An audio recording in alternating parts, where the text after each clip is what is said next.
estávamos olhando o eixo, nós olhamos a estrutura, e agora nesta partezinha final de EJA, nessa partezinha final de EJA, a grande parte é centrada na avaliação. Não existe educação sem avaliação, né? Então, nós já passamos por aqui, ok, vimos essas questões sobre materiais, muitos, de certa forma, são partes simples, né? Porque fala um pouco do horário coletivo, que é refletir sobre, né? Eu vou fazer um parêntese aqui só para dizer assim, como a EJA, na cidade de São Paulo, se pauta muito, não é a sua principal discussão, mas se pauta muito no Paulo Freire. Paulo Freire fez toda uma discussão, né, sobre ação, reflexão, ação. Então tem este conceito de ação que precisa ser refletida para se tornar ação novamente. Só que nessa segunda vez, quando se tornar ação, essa segunda vez em que se tornar ação, esta segunda ação, ela já é diferente da primeira.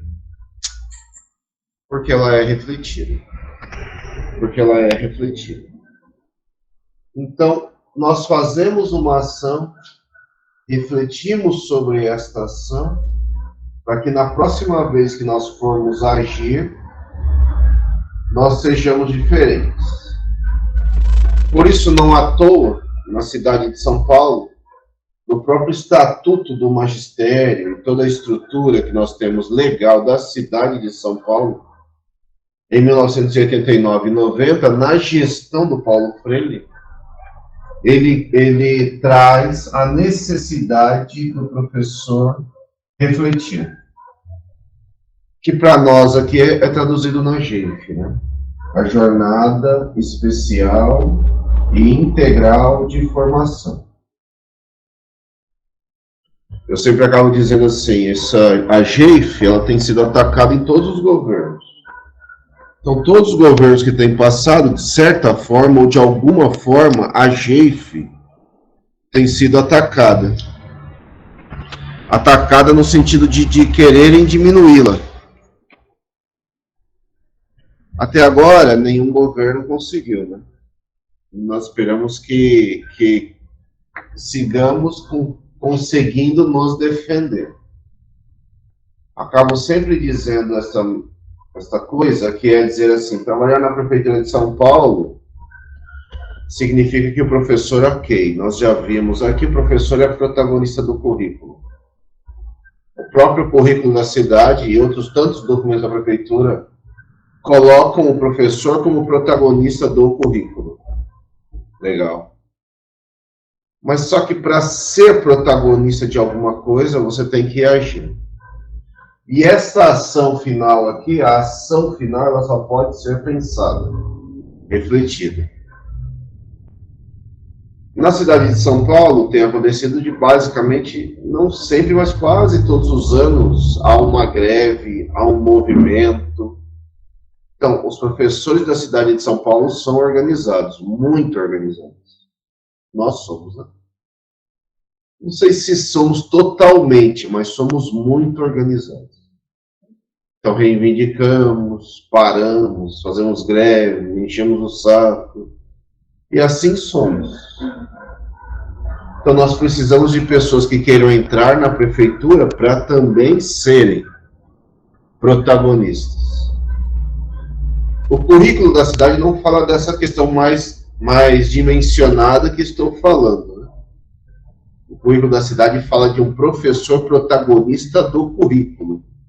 Ele estuda a educação, então ele tem condições de refletir sobre a educação, que é o trabalho, que é o nosso trabalho, como professores, para sermos diferentes. É a JEIF. Aqui, possivelmente numa aula lá no começo nós falamos, a JEIF, ela está, primeiro que ela é uma escolha do professor, né? Fazer ou não fazer, inicialmente é uma escolha. Geralmente, sim, os professores querem fazer, porque aí é a jornada que você fica com 40 horas. É nessa jornada que você fica com 40 horas. A outra jornada que você escolhe é de 30 horas, só tem duas. Então você escolhe 30 horas ou 40 horas, mas se você escolhe a de 30, você não tem horas de estudo coletivo. Se você escolhe a de 40, GEIF, que todo mundo quer, você tem horário coletivo. Só que para escolher GEIF, você tem que ter uma carga completa de aulas. O que é uma carga completa de aulas? São 25 horas aula. Então você tem que ter todas as aulas para conseguir, juntando as 25, juntar mais 15 para dar 40 para dar GEIF. Tendo GEIF, você tem então as horas de estudo, que sempre serão então 25 horas com o aluno. Caso da GEIF, 15 horas em fim de estudo, que é assim que é tratado, né? 15 horas de estudo. As 15 horas de estudo são espaço privilegiado de reflexão, é o horário coletivo. Tem no Brasil inteiro? Não. A rede particular tem? Raramente. Na verdade, nunca tem. Então, é um espaço privilegiado de reflexão. Outros lugares, prefeituras têm? Geralmente tem menor. Geralmente tem, hoje, bem menor. E nem sempre é coletivo, porque a GEIF, ela é coletiva. Os professores se encontram para discutir a escola. Não é para discutir teoria, não é para escutar digamos assim, não é para ter aula, não é blá blá blá. É para discutir o cotidiano. É uma pena que às vezes nem todos os coordenadores pedagógicos por aí saibam. Mas é para discutir o cotidiano. Então, é importante dizer isso, porque quem criou isso foi Paulo Freire. Mas é uma coisa que diz respeito à sua própria forma de pensar. O Brasil, hoje, ele melhorou a questão do professor ter mais, um pouco mais, não tem isso no Brasil inteiro, não tem isso em toda a prefeitura, e muitas vezes, quando tem, é menor, é bem menor. O governo do estado de São Paulo, um exemplo o governo do estado de São Paulo, na atual gestão, diminuiu. O nome não era GEIF, né? Era HTPC. Mudou para ATPC. Mudou a sigla para diminuir o número de aulas, de horas de estudo coletivo. Então, isso foi diminuído no estado, por exemplo. Outras redes têm pequeno, outras não têm do tamanho de São Paulo. São Paulo tem. Então, é o que o currículo está chamando de espaço privilegiado de reflexão. É para discutir a comunidade, é para discutir o que a gestão está fazendo, é para discutir o trabalho, em especial, o trabalho que os professores estão realizando de maneira colaborativa, olha a palavra, colaborativamente. E isso, então, traz trajetórias de ensino. Em EJA, é muito mais importante, porque você tem muitas trajetórias complexas, né?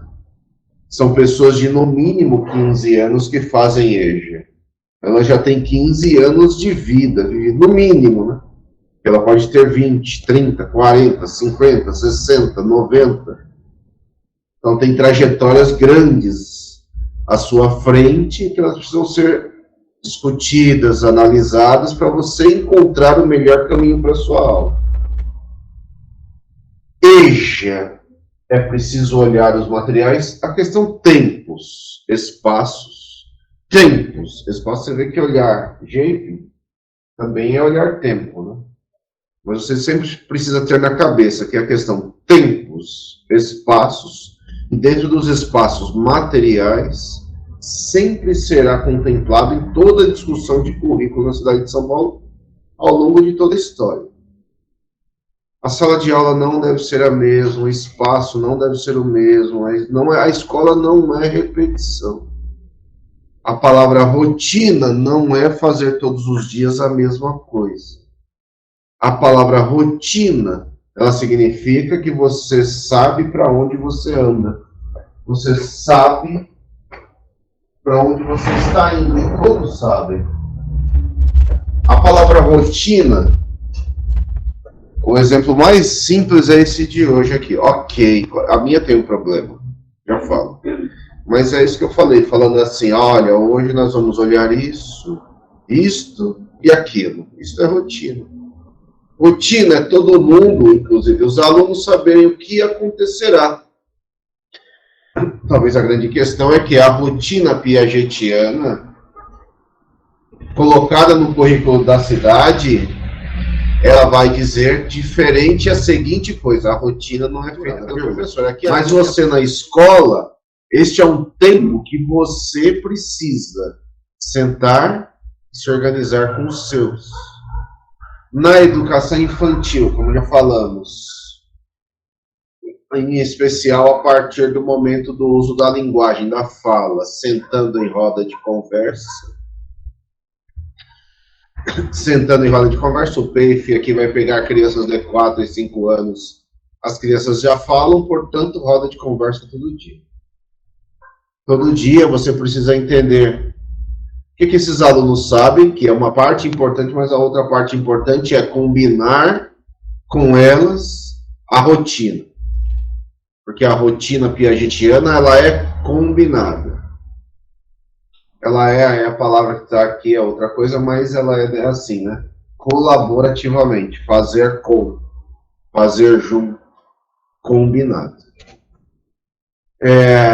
Em EJA não é diferente, porque nós já vimos aqui que uma questão que está em voga é uma prática, eu falaria uma palavra melhor na EJA, né? É uma praxis, se relaciona com aqui também, praxis,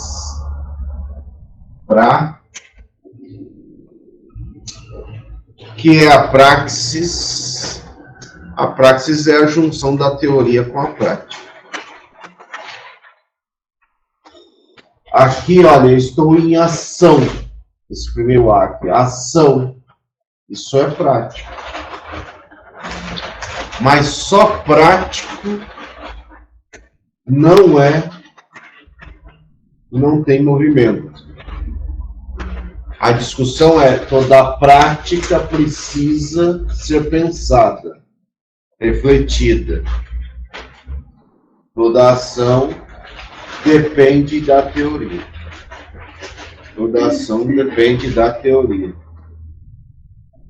Toda ação, ela precisa ser refletida para ser alterada no futuro. Isso é praxis. Não existe o professor que só faz. Que, aliás, muitas vezes na escola nós vemos isso, né? O professor é prático. O professor sabe fazer. Só fazer é não pensar. Outra discussão que muitas vezes há é o professor formado no magistério, naquele antigo magistério, ele é prático, ele sabe fazer muitas coisas. Legal. O maior problema é que este professor sabe fazer, mas ele não refletindo sobre o que faz, ele faz mais do mesmo. Isso está em vários livros do Paulo Freire, inclusive no livro Pedagogia da Autonomia. Só fazer é grave problema. Entretanto, a discussão que tem é também assim: o professor geralmente, formado na universidade, ele não sabe fazer, ele só sabe pensar. E é um pouco real também, né? Ele é um pouco mal formado no sentido da ação. É verdade. Não sempre, mas geralmente. Então, é preciso juntar teoria, prática, ação prática com teoria. O tempo todo, isso é praxis. A praxis precisa acontecer. Então, quando eu estou fazendo a rotina, onde eu estou dialogando, eu estou estabelecendo trocas por planejamento, saberes, entendendo esses saberes, entendendo onde cada um está, combino as rotinas do dia para que cada um se sinta partícipe também. Sempre, sempre. Paulo Freire, em EJA, traz essa mesma dinâmica, a mesma dinâmica no chamado círculo de cultura. O círculo de cultura se organiza para ser processo de ação, reflexão, ação. Há uma discussão que vem das diretrizes curriculares, então, também em materiais didáticos, porque o espaço precisa ser alterado. O espaço, as diretrizes curriculares nacionais para a EJA, elas vão discutir um currículo pensado para o adulto. O professor se centra no currículo porque ele é o protagonista do currículo, porque ele sabe onde cada aluno está em relação aos seus saberes. Ele sabe o que cada aluno sabe. É uma ação feita diariamente. Nos encontramos com esses alunos todos os dias. Portanto, é nosso dever, de certa forma, de maneira direta, conhecê-los, para conseguir trabalhar de maneira equânime, os três pilares centrais, né? De maneira equânime, para a educação integral e para uma educação inclusiva. De maneira equânime, para uma educação integral e para uma educação inclusiva, está no currículo da cidade como ponto central. Portanto, os materiais, o espaço, o ambiente, os tempos, espaços de adulto, são tempos, espaços diferentes de criança. São tempos, espaços diferentes de criança. A gestão do currículo para o adulto é diferente de gestão de currículo para a criança. Então, gestar o currículo, eu preciso levar em conta o perfil, eu preciso levar em conta quem são, eu preciso levar em conta o que eu tenho de infraestrutura, eu preciso levar em conta que recursos consigo fazê-los desenvolver a partir desses recursos. Eu preciso olhar a minha escola, porque cada escola é uma escola, as escolas não são iguais. Quais são as condições existentes na sua escola? A escola, discutida no currículo da cidade, não é desconectada do entorno. Eu preciso discutir o território, inclusive. Território, região, começa pelo bairro, né? Mas território discutido no currículo da cidade é a cidade de São Paulo. No nosso caso, EJA significa fazer os nossos alunos entenderem a cidade e até andarem pela cidade, saírem pela cidade para conhecer os marcos culturais dessa cidade. Só adultos? Não, qualquer pessoa dentro da nossa estrutura. Aí alguém me perguntaria, tem condições? Eu falo, tem. O grande problema, muitas vezes, é fazer. Então, tem... Que a resposta é assim, alguém perguntaria, né? Tem ônibus? Tem. Tem para onde ir? Tem. Tem, muitas vezes, oferecido pela própria diretoria de ensino? Tem. Por que será que as escolas não fazem? Aí está a questão. Então, há uma discussão sobre o entorno, que o entorno pode ser a esquina, pode ser a rua, a feira, o bairro, e vai ampliando. A cidade, é lógico que inicialmente é a macro-região, né, cidade, né? É olhar a cidade como espaços educativos. Há toda uma discussão em São Paulo, desde o governo da Marta. Ela, às vezes, ela refuga, né? Refuga assim, ela desaparece, mas sobre cidade educadora. Então, São Paulo é uma das cerca de 50 cidades educadoras do mundo, desde a gestão da marca. Então, tem um grupo de cidades educadoras, que é pequeno. São Paulo é uma das 50 cidades, a cidade de São Paulo é uma das 50 cidades educadoras do planeta. Muitas vezes, algumas vezes são cidades pequenas, né? Mas aqui, talvez a maior as maiores são São Paulo e Barcelona. São cidades educadoras, ou seja, para dizer assim, a cidade educa, a esquina educa, o bairro educa. E não à toa, São Paulo escolheu educação infantil, vai fazendo as observações aí. Para a educação infantil, São Paulo faz uma discussão grande, né, importante sobre Reggio Emília. Porque em Reggio Emília, crianças muito pequenas, bem pequenas, elas fazem intervenções na cidade. Elas saem da escola. A discussão é sair da escola. É entender o território. É trabalhar o território. É olhar o território. E inferir neste território com as pessoas que estão na escola. Agora, voltando, no nosso caso aqui com adultos, a mesma coisa. A mesma coisa. Ok? Então, planejar é parte importante do processo, que é esse momento de reflexão. Então, refletir é planejar. Refletir é planejar, é sentar e estruturar o trabalho dos professores, entre professores, o trabalho, nosso trabalho de professores com os nossos alunos. Então, analisar o que estamos trabalhando. Então, analisar o que eu quero ensinar, eixo estruturante. O que eu quero ensinar, qual é o eixo que estou ensinando? Então, quando nós estamos em sala de aula, eixo pode ser números, podem ser leituras, podem ser frases, podem ser territórios, podem ser paisagens. Essas são coisas que nós ensinamos, né?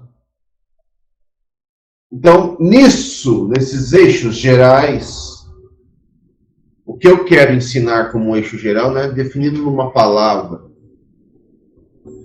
Então, aqui, se eu olhasse aqui, possivelmente a nossa palavra eixo seria o concurso, seria a prova, seria o edital. Esses seriam eixos do nosso, seriam determinados autores. O currículo, aqui estamos falando currículo, seriam eixos estruturantes. Isso é uma grande coisa gigantesca que eu quero estudar em pouquíssimas palavras. Mas, nesse sentido, assim, quais são os objetos de conhecimento? O que o professor, o que eu quero ensinar agora? Especificamente do currículo, que é gigante da cidade de São Paulo, que é grande, o que eu quero ensinar? No nosso caso aqui, eu quero ensinar as questões curriculares que envolvem eixo. O objeto é eixo, o objeto diz respeito ao que quais são os pontos chaves do que significa eixo na cidade de São Paulo. O que eu quero ensinar neste momento é isso. Objeto de conhecimento. O que é o objetivo de aprendizagem? Aquilo que o meu aluno, que eu quero que o meu aluno aprenda. O que eu quero, então, nesse eixo, EJA, objeto, que pode ser, nesse caso aqui, o planejamento em EJA, mas nesse caso aqui é o planejamento em geral do currículo da cidade. O que eu quero que ele aprenda? Neste caso aqui, possivelmente como é que ele aprende a refletir sobre a sua própria ação. Refletir sobre a sua própria ação. Refletir sobre aquilo que faz. De novo, só rapidamente, só para ilustrar, um outro exemplo da falta de reflexão, que é grave, é o professor que atua nas creches conveniadas, né? Então, as professoras que atuam nas creches conveniadas, elas têm um grande problema. Qual o grande, grave problema? Nenhum momento de reflexão. Nenhum. É grave isso. É muito grave. Qual o problema?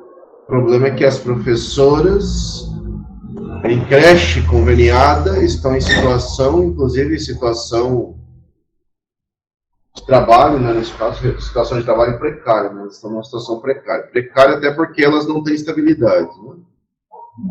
Então elas não se veem com segurança para reivindicar. Não reivindicam, não conseguem se unir, não conseguem se encontrar. A resposta é chato dizer, mas é um pouco assim. Deste ponto de vista, isso não é educação. Deste ponto de vista, essas são professoras e só agindo na ação, a palavra também poderia ser ativista, né? Elas são ativistas, né? Elas estão na ação, sem reflexão. Isso não desenvolve uma educação. A ação precisa ser pensada, o processo precisa ser pensado. Por isso essa professora não consegue se defender, não consegue se organizar, não é sindicalizada, não se organiza, não faz uma única pressão. Aliás, às vezes é o contrário que acontece, né? Elas é quem são pressionadas por vereadores disso, daquilo, que é dono daquele ambiente, a trabalharem para isso, para aquele, para aquele, infelizmente. Então, veja como é complexa a coisa. É simples e complexa ao mesmo tempo. Simples porque o professor precisa pensar. Se ele não pensa, e se ele não pensa no coletivo, ele nem professor consegue ser. Então, os objetivos de aprendizagem são, voltando, aquilo que meu aluno precisa aprender, eu preciso refletir sobre. O que eu quero que ele aprenda? Como eu quero que ele aprenda? Como eu desenvolvo papéis aqui, assim ou assim, para que ele aprenda? Como eu ouço meu colega dizer outras formas de ensinar para que eu, de repente, capte o que ele está dizendo no encontro para eu aplicar, de repente, daquele jeito modificado, inspirado pelo meu colega, e assim sucessivamente. Porque nós somos seres humanos, seres sociais, nós não somos seres individuais, nós somos seres sociais. Nós somos seres do encontro, nós só existimos no encontro. Aqui nós já discutimos assim, vivemos a interdependência, somos interdependentes, dependemos uns dos outros. Aqui mesmo eu também já falei de mim mesmo, que é um pouco assim, né? É estranho. Os professores, falarem mal dos seus alunos. Porque se eles não existem, o professor também não existe. Se eles não estão à sua frente, o professor não tem nem salário, então, para receber. Não tem emprego. Não tem emprego.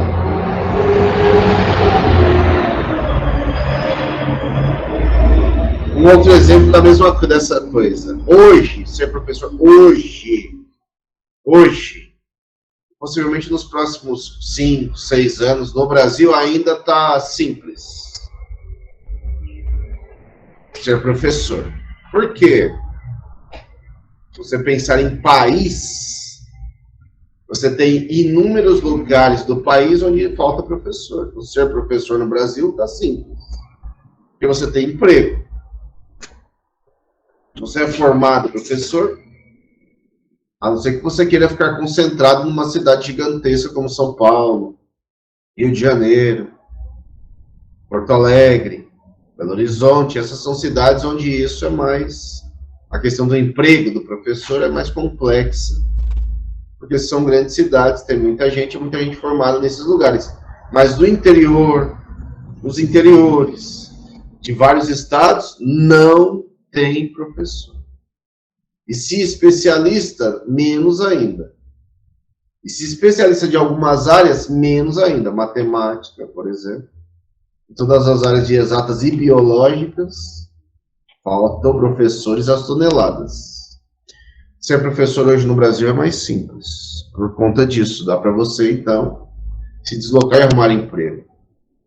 A grande discussão também, olha, que se tem hoje em dia está diminuindo a natalidade, ou seja, estão nascendo menos crianças, as mães têm menos filhos, as famílias são cada vez menores. Este é um fenômeno mundial, né? Conforme as pessoas, a sociedade, tem mais acesso a estudo, menos filhos a sociedade acaba tendo. Você tem países hoje que há um influxo, né? Influxo a Itália, por exemplo, está diminuindo o tamanho da população. A Espanha está diminuindo o tamanho da população.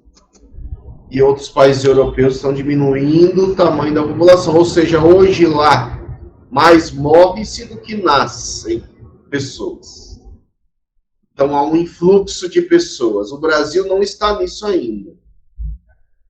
Só que antes, passado, há 20 anos atrás, onde cada mãe tinha até 4 filhos, média 4 filhos, hoje essa média são 2. E segue caindo. Então, quando essa média chegar em 1, ou um pouco abaixo de 1, até a população brasileira vai diminuir. Por enquanto, a população brasileira segue aumentando.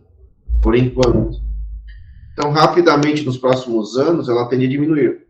Qual fenômeno isso leva? Você tem menos crianças, você precisa de menos professores.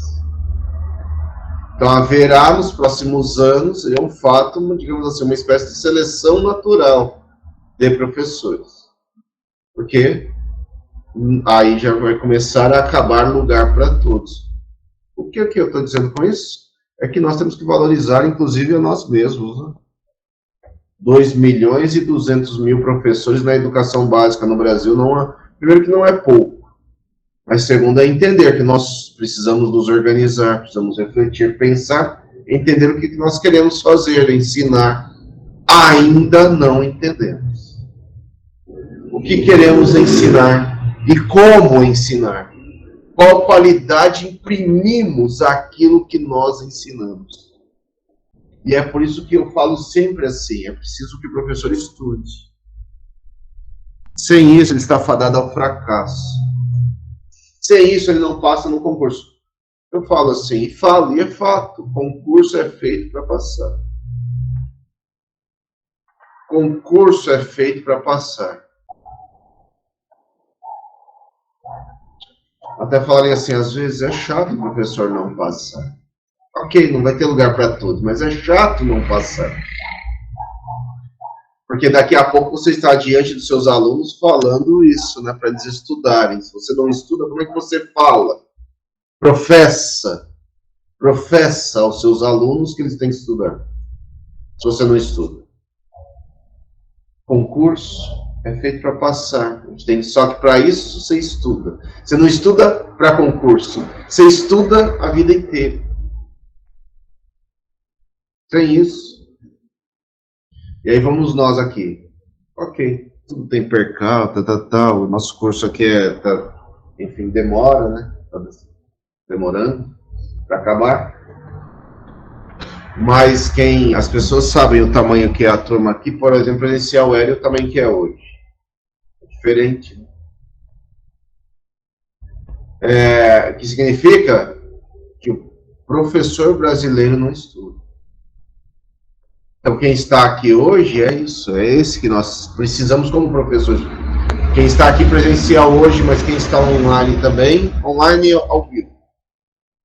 É esse professor que nós precisamos, que é resiliente, que busca se encontrar, para ensinar de maneira objetiva, porque ele precisa parar sobre as formas como ele está ensinando para alterar.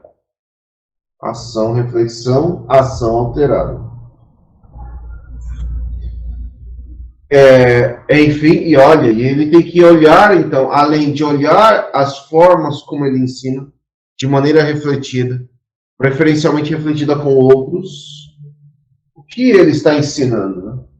Quais são os componentes que ele está ensinando, de matemática, português, história e geografia, para o pedagogo, ainda mais complexo, porque nós ensinamos todas as áreas. Somos formados na polivalência para ensinar todas as áreas. Então, quais são? Nós identificamos as integrações entre o que eu quero ensinar, entre aquilo que eu quero que meu aluno aprenda, entre os objetivos de aprendizagem e o seu desenvolvimento. Como eu conecto o que eu quero ensinar com o mundo lá fora. Como eu conecto com o que eu quero ensinar com a sociedade. A escola com função social. Como eu transformo a minha escola numa escola com função social. Porque a educação é área social. Compreendamos cada objetivo de aprendizagem, cada objetivo de desenvolvimento, de acordo com as aprendizagens previstas para cada ano. Nós estamos olhando um currículo colado da BNCC, e a BNCC tem campos, ela tem objetivos que ela quer que os alunos aprendam ano a ano. A grande resposta é o professor entender que não é camisa de força. A grande questão é o professor entender que ano a ano o que a BNCC quer é dizer, olha, é preciso ensinar isso. Pode ir para além disso? Pode, deve, precisa. Pode ir para além dos objetivos de aprendizagem apontados na matriz de saberes? Pode, deve, precisa. O currículo da cidade de EJA é diferente do da educação infantil. O currículo da cidade. O currículo da cidade de educação infantil não tem matriz. Mas o de EJA tem. De matemática, de língua portuguesa. Portanto, há na estrutura da matriz de saberes, o que nós já vimos aqui, né? Que são as competências a serem desenvolvidas, vimos naqueles círculos, com pensamento crítico, comunicação, reflexão, autonomia, repertório cultural, ampliação de repertório cultural e assim vai, né? Eu sempre estou dizendo assim, a grande questão não é decorar. A grande questão é entender que existem competências e que só aquelas são pouco. Na verdade, só aquelas são muito já, né? Porque a escola ainda não ensina aquilo. Mas só aquelas são poucas competências desenvolvidas. Só aquelas. Talvez já tenha dito isso, de novo, só referenciando de educação infantil, currículo de educação infantil. Que é o mesmo, isso eu já disse, é o mesmo, os currículos no Brasil são os mesmos, desde a LDB. Nasce a LDB, na sequência, nos anos seguintes, nasce o currículo. O de educação infantil nasce em 1998. Portanto, ele não é novo, mas não é velho. Não é novo, mas não é velho. Que são os referenciais curriculares nacionais para a educação infantil. Os RCNEI nascem em 1998, são 3 volumes, e eles expressam, tudo isso que nós estamos dizendo, mas eles expressam um currículo que é o mesmo. Expressam um currículo que é o mesmo. Quando nasce o currículo, este currículo em 98, ele está dizendo, os campos da experiência são a vida. Porque a discussão piagetiana é essa, a escola precisa refletir a vida. Eu ensino conforme é a vida. Então eu ensino matemática, português, história, geografia, o que for, eu ensino conectando com os saberes que estão circulando no mundo. Então, eu ensino matemática, mas não é matemática de decorar fórmula. É matemática que se relaciona com o uso dela no cotidiano. Eu ensino trigonometria. Mas é uma trigonometria que se expressa no cotidiano. O aluno olha as coisas e vai agora saber onde eu aplico. Já falamos isso aqui, mas é importante dizer que o currículo não é diferente. Só que quando ele nasce em 97, 98, 99, ele está dizendo, olha, Por exemplo, as experiências são as do planeta. É o máximo possível de experiências. Talvez o que tenha acontecido de 98 para cá, o professor não conseguiu captar e não conseguiu ampliar as experiências. O currículo da cidade de Eja vai falar neste campo, ele vai falar de repertório cultural. Cultura, tudo aquilo que é produzido pelo ser humano. Tudo aquilo que é produzido pelo ser humano. Como é que nós tratamos da cultura, o que significa este país? Cultura num sentido bem mais amplo do que somente a cultura artística, por exemplo. A cultura artística é só uma faceta da cultura que precisa ser ampliada também. Então, o currículo da cidade, a partir da BNCC, educação infantil é o exemplo porque ele é muito mais evidente. Ficava muito... o que estava expresso até ali, até 2014, antes da BNCC. Eram todos os campos da experiência, toda a experiência humana, em todos os campos, e é isso até hoje. A BNCC, no currículo de educação infantil, vai falar assim, então, olha, vamos facilitar. Pegou as experiências e transformou em 5 campos só.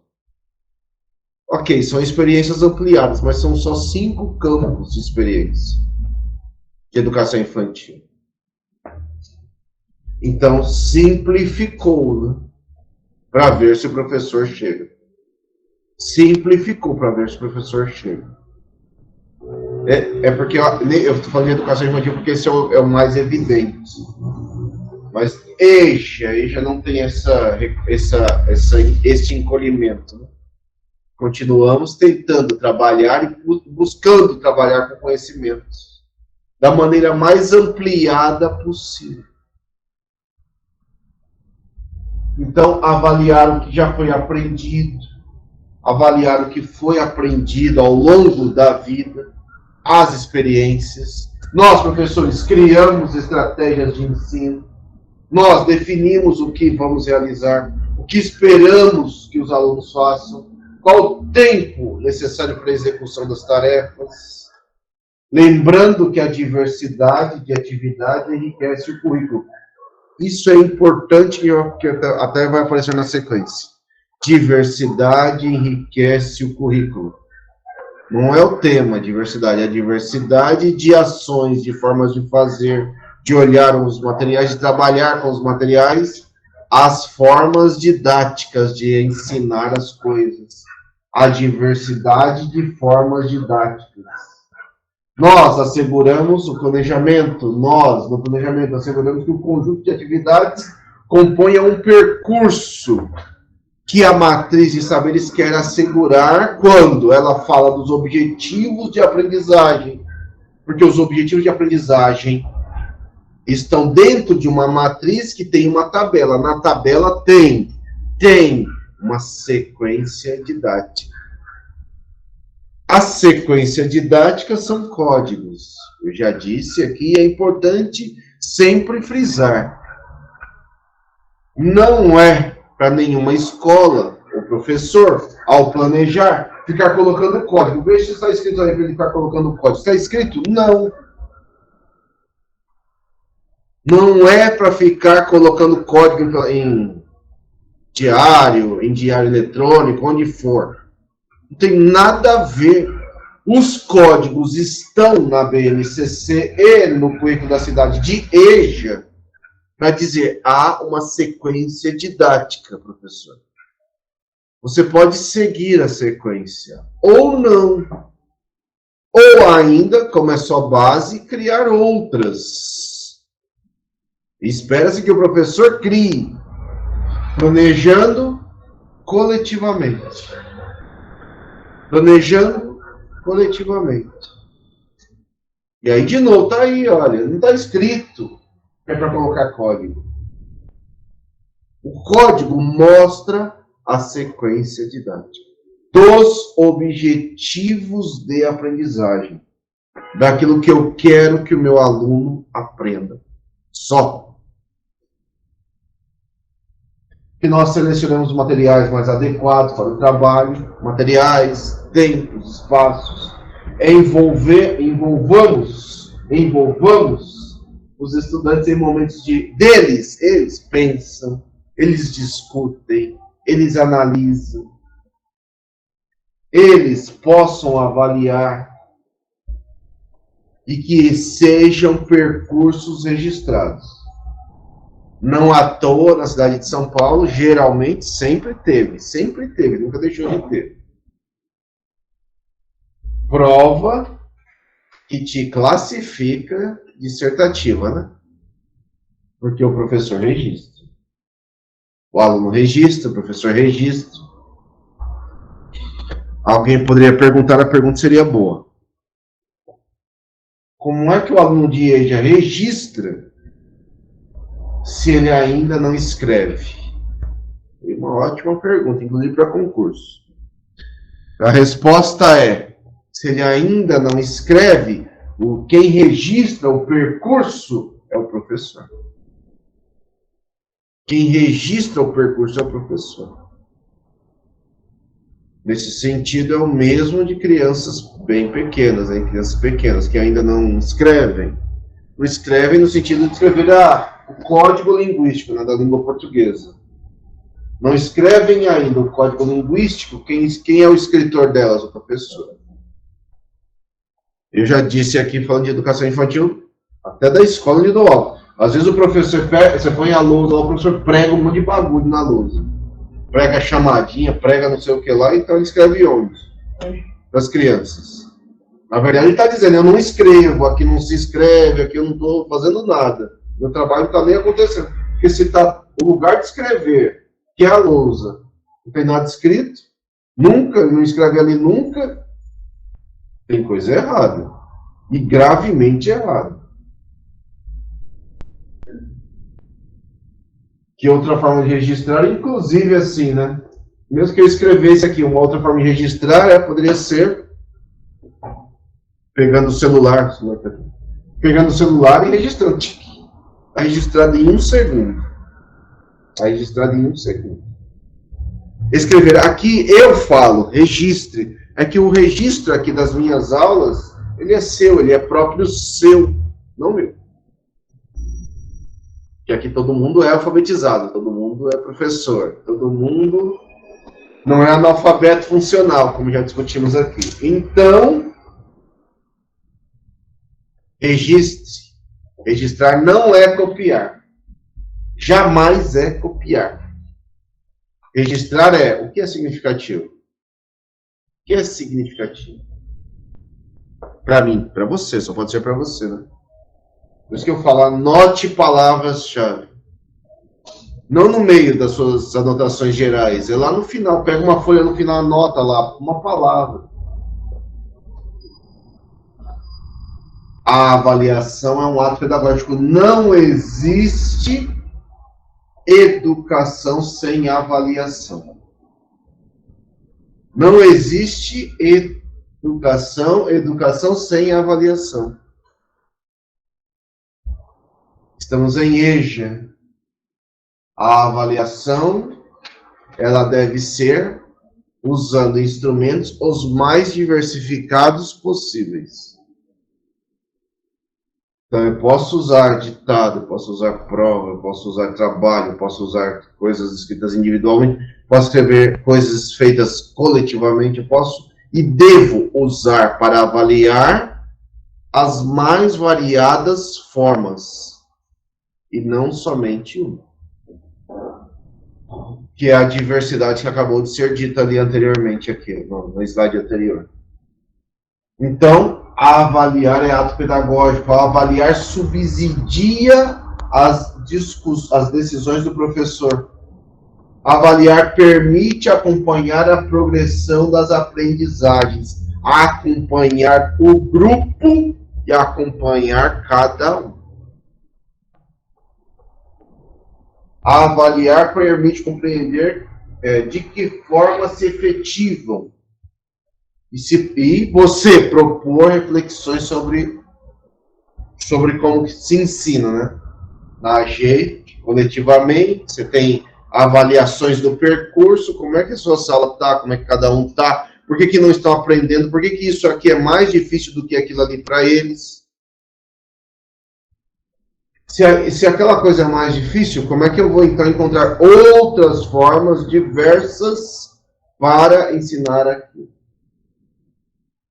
A avaliação ajudará o professor a estabelecer a direção do agir pedagógico. Olha, a avaliação é mais importante para o professor como feedback, como retorno daquilo e das formas como o professor está ensinando do que para o aluno.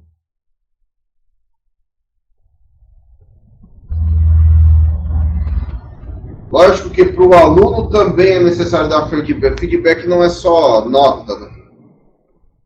Feedback não é só a nota ou o conceito, não. É que ele entenda o que ele precisa fazer para melhorar.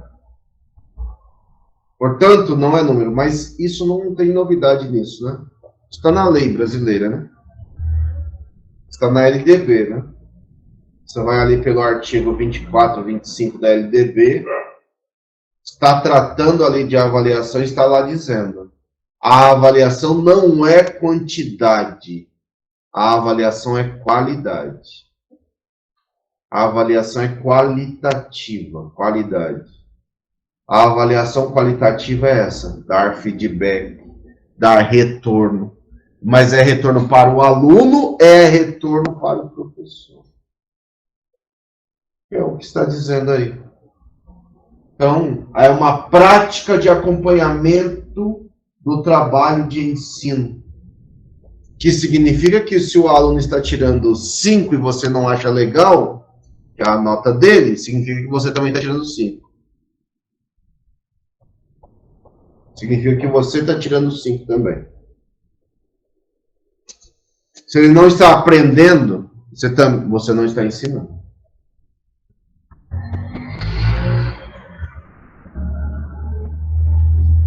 Então, o que os estudantes aprenderam na ação que foi planejada? Ela ajuda a avaliação, ajuda a verificar o alcance dos objetivos traçados. Para acompanhar a construção de saberes. Não é só do aluno. É a avaliação, como dizem inúmeros autores brasileiros, inclusive o Sarah Hoffman, Cipriano Lucchesi, para falar os mais conhecidos. É a avaliação da aprendizagem, não é a avaliação do aluno, nem a avaliação do professor, né? Se fosse a avaliação do professor, o aluno tira 5, ele poderia receber só metade do salário. Né? É a avaliação, não é nada disso, é a avaliação do processo de ensino-aprendizagem. Das formas do objeto, estava ali, né? Das formas do objeto, o que eu quero ensinar, e das formas do objetivo, o que eu quero que os meus alunos aprendam. A avaliação tem uma função reguladora, permite que professores e estudantes organizem as formas de aprender e de ensinar a partir do que é constatado na avaliação. A avaliação indica a distância entre dois aspectos, né, para garantir as aprendizagens. Só voltar rapidinho. Há um planejamento que precisa ser ensinado. Há também uma turma real. O que eu planejo e o que eu trabalho. Então, os dois precisam ter sintonia para ser, inclusive, significativo para que avance. Ensinar só avança quando é significativo. Quando se faz em alguma realidade. É a avaliação que indica, então, que tem distância entre aquilo que eu quero ensinar, o que eu preciso ensinar naquele ano, e o que os alunos precisam aprender. Se há distância, como é que o professor age para diminuir a distância? Para os estudantes, a avaliação fornece informações que permitem acompanhar a evolução do seu conhecimento. O que eles aprenderam? Que precisam de maior investimento. Olha, maior investimento de tempo. Para que isso aconteça, a escola precisa se fundar uma cultura avaliativa. Aí vamos lá. A pergunta central poderia ser assim: a sua escola tem uma cultura avaliativa? Não interessa qual escola. Não interessa se é a escola de bebês, não interessa se é a escola de crianças bem pequenas, não interessa se é EJA, não interessa se é ensino fundamental, não interessa. A sua escola, qual é a cultura avaliativa da sua escola? Porque em toda escola tem avaliação. Não existe educação sem avaliação. Não existe. Não basta somente aplicar o instrumento e transformar isso numa nota, mensurar. Num conceito ou nota. Não sou eu que estou dizendo. É o currículo da cidade. Não é quantitativo, mas isso não é novo, né? Isso está na LDB. Artigo 24 e 25. Não é só aplicar um conceito à nota, num instrumento, seja ele qual for, prova, trabalho, isso interessa. É o aluno a escola ter uma cultura avaliativa. Cultura avaliativa que se perfaz em retorno, feedback, em um aluno saber o que ele sabe, o que precisa melhorar, em o professor saber o que ele ensinou e o que ele precisa melhorar no que ele ensina. O processo avaliativo é muito mais que nota. Então, a cultura avaliativa se finda no planejamento, no tipo de avaliação a ser utilizada, na diversidade de instrumentos avaliativos. Então, considerando o caráter em processo, a avaliação como processo, e não como fim. A avaliação como processo, que a busca é por uma avaliação formativa. A busca do currículo da cidade, ela é por uma avaliação formativa. A avaliação formativa é entender, então, o que eu aprendi, eu como aluno, o que eu aprendi e o que eu preciso melhorar, numa cultura avaliativa. Então, a avaliação processual em EJA, ela é realizada em diferentes momentos, com diversos propósitos. Por exemplo, no início do semestre, hoje é conhecido mais conhecido como avaliação diagnóstica. Né? Início do semestre, na introdução de um novo conhecimento, avaliação diagnóstica. A avaliação, então, aqui no começo, perspectiva diagnóstica. Procurando identificar o que os estudantes já sabem e o que precisam aprender. A avaliação diagnóstica contribui para o planejamento, para o professor ajustar o que é específico de cada turma. Ao longo do ano, diversos contextos de aprendizagem aparecem. São proporcionados aos estudantes a partir deste plano inicial do professor. Você vê que o professor planeja só depois de avaliar de maneira diagnóstica. O professor planeja só depois de avaliar de maneira diagnóstica. Ao longo do processo, ele vai regulando, controlando, não sei se é boa palavra, né? Ele vai regulando o processo, ou seja, ele vai aplicando uma diversidade de pequenas avaliações para avaliar onde cada um avançou, para dosar processos educativos que atinjam, então, aquelas lacunas.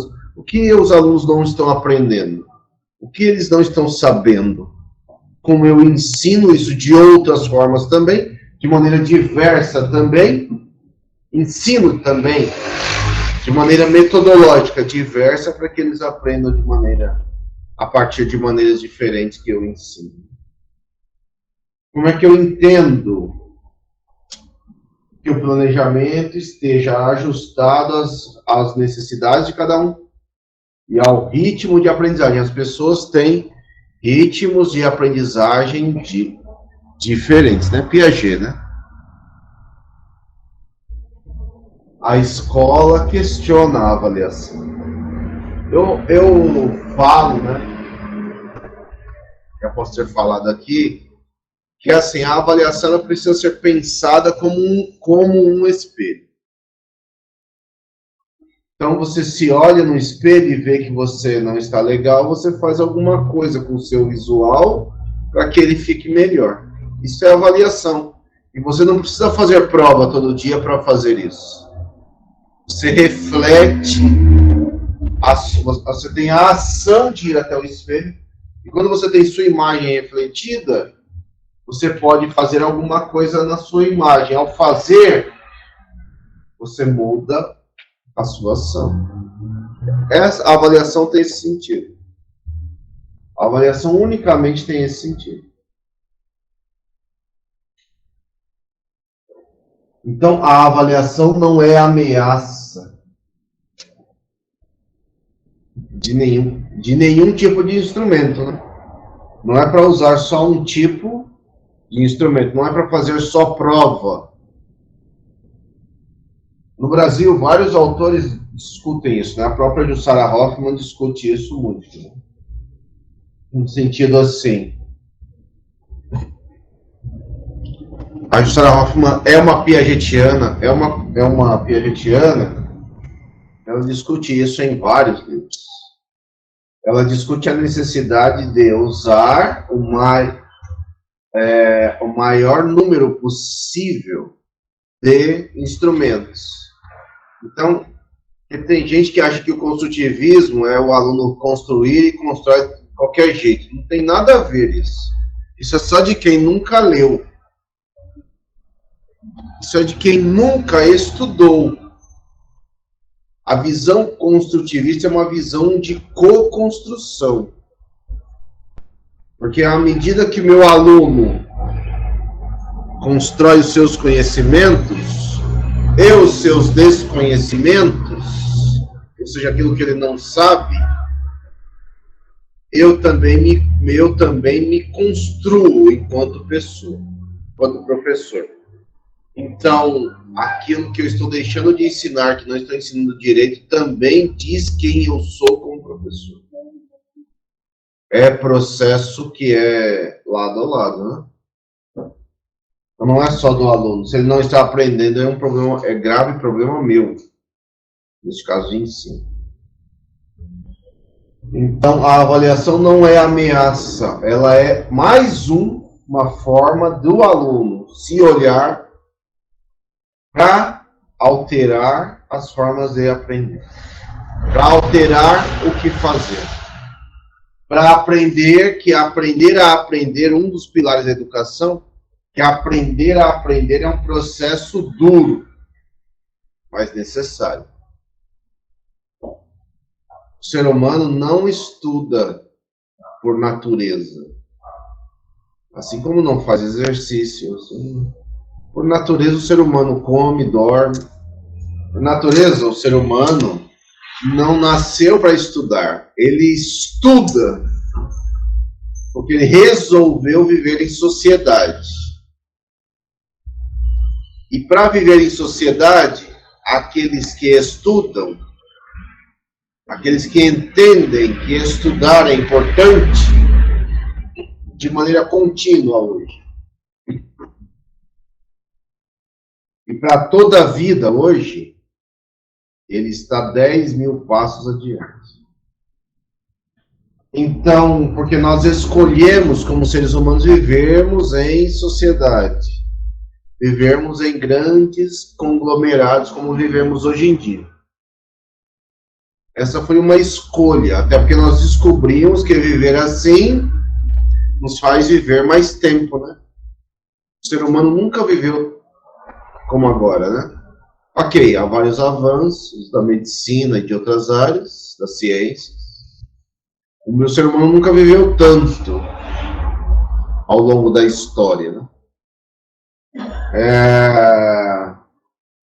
Agora, como é que será essa vida, se ela será boa ou ruim, depende do seu engajamento. Depende dele entender que estudar é um processo.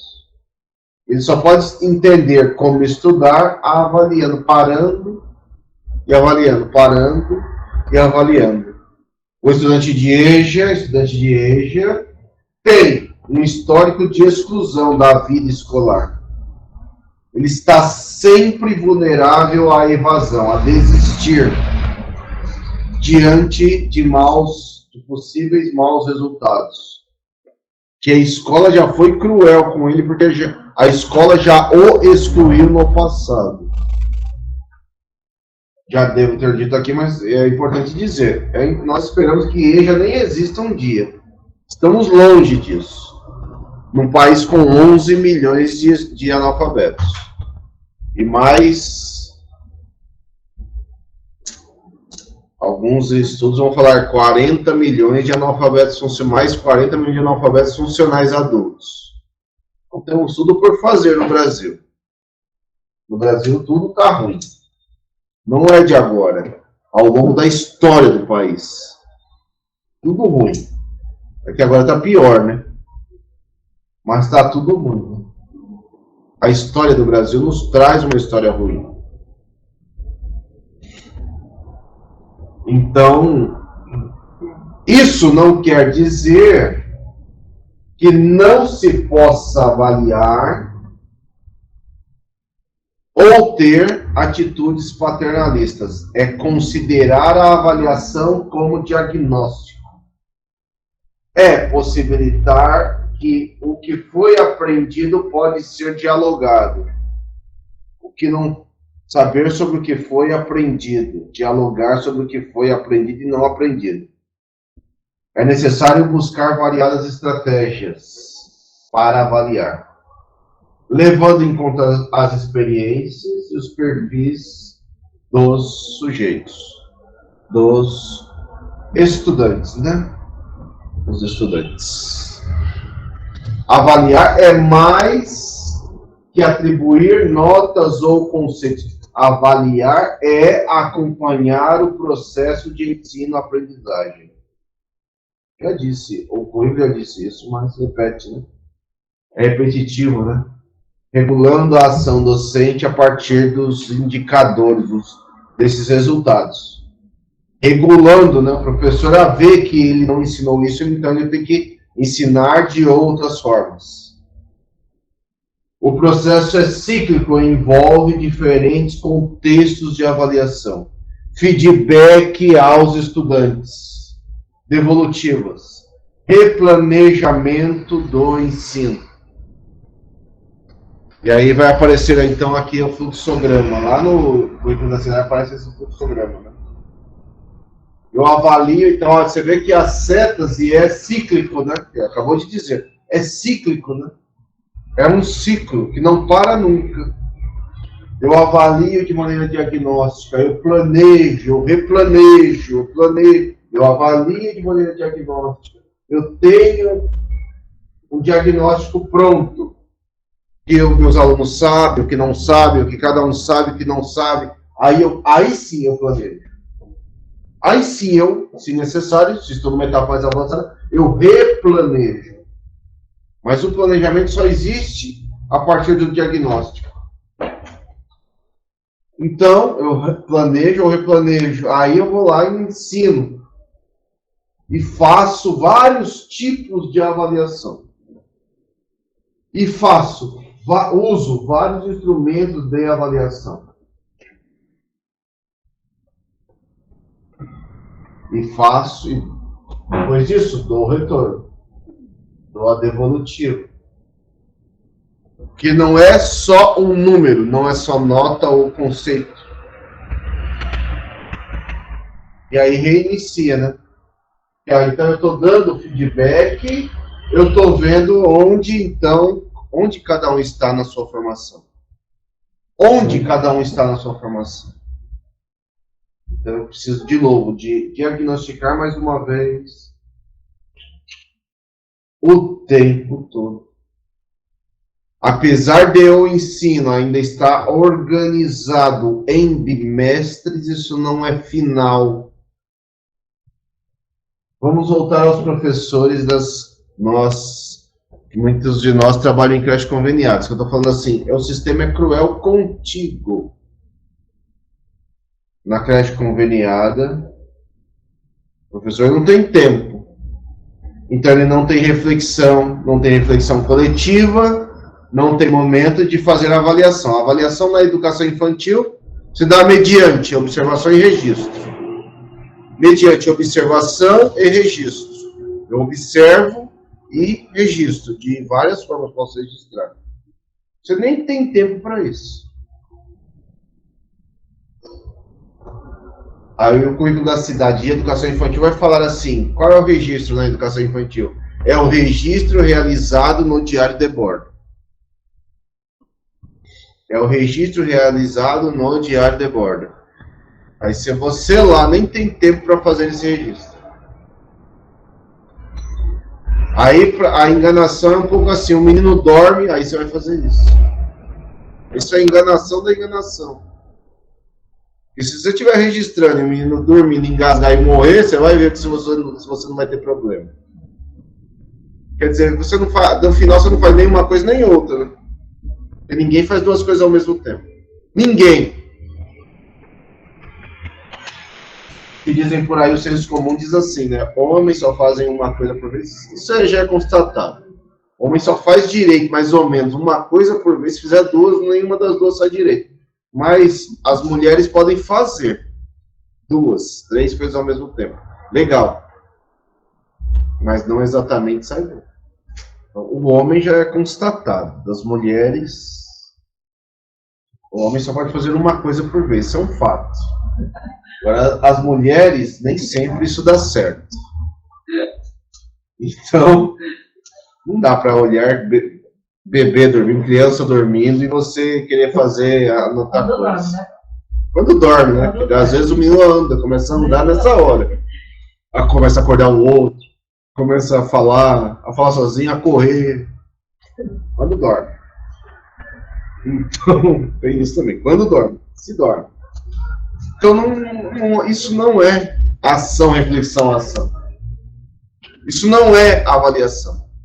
E aí ela piora, porque assim, é um pouco assim, vira também vira uma coisa de momento, né? Que é o momento final. A avaliação não é final. Você vê que não está escrito aí em nenhum momento que a avaliação é só no final.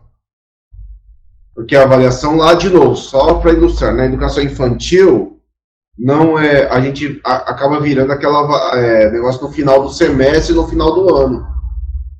Os professores começam a se matar, inclusive em casa, sem receber, para fazer relatório. Inclusive em casa, sem receber. Está errado tudo isso. É uma pena que a gente tenha essa estrutura do jeito que ela está, e o professor não tenha tempo de reflexão. Ele teria que parar e refletir, dia a dia. Dia a dia. Você veja que mesmo o educador de EJA, no MOVA, que também é convênio, esse tem mais tempo de estudo do que o professor que está na creche. A função avaliativa, acreditamos que é a avaliação formativa que é a junção disso tudo. Aparece aqui separado no fluxograma, aqui no cronograma, mas ela é a junção disso aqui tudo. A avaliação formativa, que é a busca, possibilita a realização de processos de regulação. A gente vai ajustando no processo dos professores e do estudante. A avaliação dá sentido ao trabalho docente. Se refletida, se é só você fazendo sozinho, não faz sentido. Você não vê sentido. Eu volto na educação infantil, aí você está lá, Às vezes nem o nome você entende, né? Por que será que o nome é diário de bordo? A gente não está no avião, a gente não está na borda de nada. Às vezes nem o nome você entende. Porque para entender, você teria que compreender que estar a bordo é estar com um coletivo. Não só das crianças, mas também dos adultos, dos demais profissionais que compõem. Seria refletir com eles, analisar com eles, parar com eles, olhar com eles, ver o que você está ensinando de um jeito ou de outro, modificar, regular os processos do professor, mas também das crianças, dos jovens, ou neste caso aqui dos adultos. Dá sentido ao nosso trabalho. Ver o que os estudantes evoluíram, o que ainda não sabem, e o que ele sabe também, tá ali, ó. E o que ele sabe naquele momento. Para pensar nas continuidades, para pensar no que eu devo ensinar com outros jeitos, de outras formas, de outras maneiras. A avaliação diagnóstica é para identificar, então, o que sabem sobre determinado conteúdo, para eu replanejar e aí refazendo o processo. Replanejar, refazer, ensinar, desculpa, o processo de ensino, ensinar de outras formas, usar outras metodologias,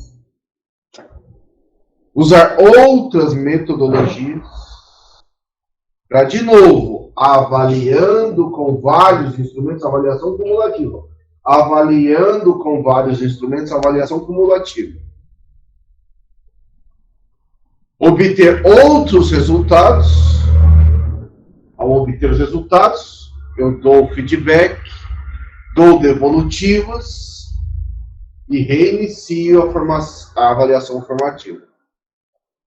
Quando eu dou feedback, ele vê, espero que ele altere, o meu aluno. Eu vejo, eu espero que eu altere. Então, a busca é por este processo. A busca é por este processo. A busca é por este processo. Este quadro aqui traz uma síntese das avaliações que aparecem no fluxograma anterior, no cronograma anterior, né? Então, qual é o objetivo de cada uma, quanto tempo, em que momento, né, se faz, qual a sua função. É só um quadro para mostrar. A avaliação diagnóstica, ela acontece no começo, olha, ela levanta os conhecimentos, o objetivo, levantar os conhecimentos prévios dos estudantes. Quando usar tempo? Antes de iniciar um novo objeto, uma nova coisa que eu queira ensinar aos alunos. Sua função é levantar dados para o planejamento. Então, é no começo, ela vai acontecer em vários momentos ao longo do ano. E outra coisa que as pessoas acharem que a avaliação diagnóstica é só no início do ano. Né?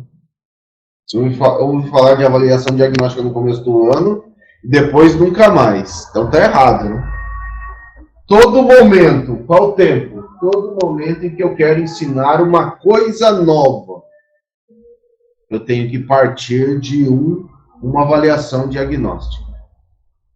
A avaliação no processo, lá no meio, em processo, né? Alguns autores chamam de avaliação em processo. A avaliação cumulativa. Então, lá no meio agora, eu já sei o que eles sabem e não sabem, sei quais são os seus conhecimentos prévios.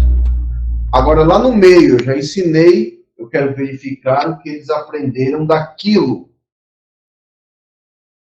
Então, em que tempo? Ao final de um processo. Não é final do bimestre, nem é final do semestre.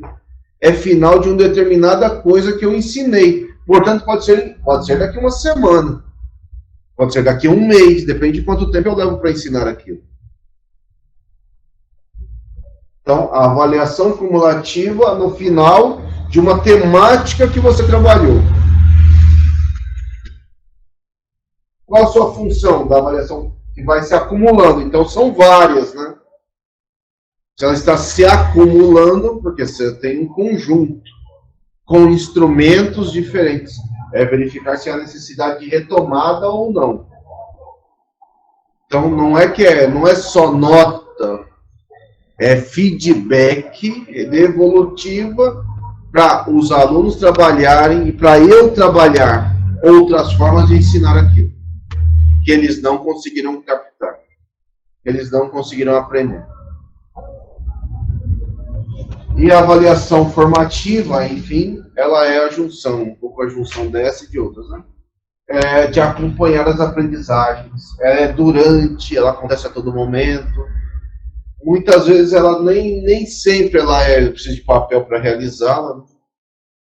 Eu posso estar observando e formando novos conceitos para trabalhar. E ela então serve para ajustar. Olha aqui escrito aqui, olha, instrumentos, provas, relatórios, ficha de observação, registro, seminário, autoavaliação, entre outros. Para que o professor tenha informação. O professor só pode atuar se ele tem informação. Por isso não existe educação sem avaliação. Por isso não existe educação sem avaliação.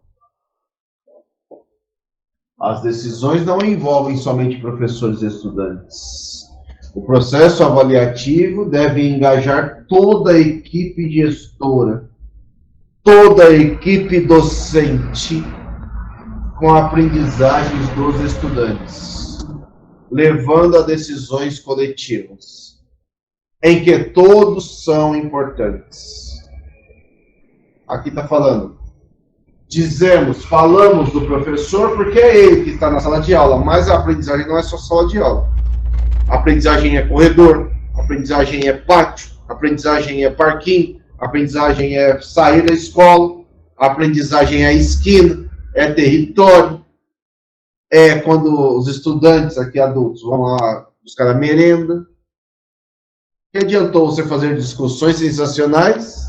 Na hora de buscar a merendeira começa a tratar mal os estudantes. Então, portanto, por isso que todos na escola são educadores. Todos. Ok, nós temos professores, mas todos são educadores. Todos. Todos devem parar e avaliar o seu trabalho. Aliás, os piores profissionais em todas as áreas, na nossa somos nós professores. Os piores professores são aqueles que sabem ou dizem que sabem tudo. São os piores professores. Aqueles que não estudam, porque já sabem tudo. Aqueles que não estudam, porque isso eu já sei. Aqueles que se desfazem de outros professores, né? Que, um exemplo bobo, vem aqui a minha aula, eu sou professor também. Vem aqui a minha aula e fala, nossa, essa aulinha do Anderson é uma bosta. Deve ser. É só você não vir na próxima. Mas é porque é o super ultra, né? São os super ultras, né? Eu tô assim, olha, finalmente, esses dias eu falei disso, eu vou só repetir. Há 2 dias eu entreguei meu doutorado, né? Não entreguei, não terminei ainda, que ainda falta banca, mas eu entreguei o meu doutorado, né? Há 2 dias. Olha, legal, tirei um peso dos ombros, legal. Mas ser doutor ou não ser doutor não faz de mim melhor pessoa. Não me modifica em nada ter um papel, logo, ter um papel escrito doutor. Grande bosta. Ter um papel escrito pedagogo. Grande bosta. Ter um papel escrito filósofo. Grande bosta. Ter um papel escrito psicólogo. Grande bosta. A grande questão é entendermos que nós temos que continuar estudando. Portanto, eu quis falar isso só para dizer assim, eu não cheguei em ponto final nenhum. Ainda bem, né? Senão eu já poderia morrer. Eu não quero morrer. Quero continuar vivendo. Eu quero continuar estudando. Quero continuar estudando, ainda bem, espero que sim. Para ver e tentar melhorar. Todos os dias é tentar melhorar. Essa é a função do professor. Mais do que isso, ele fazer os seus alunos entenderem que é isso. A vida é um tentar melhorar.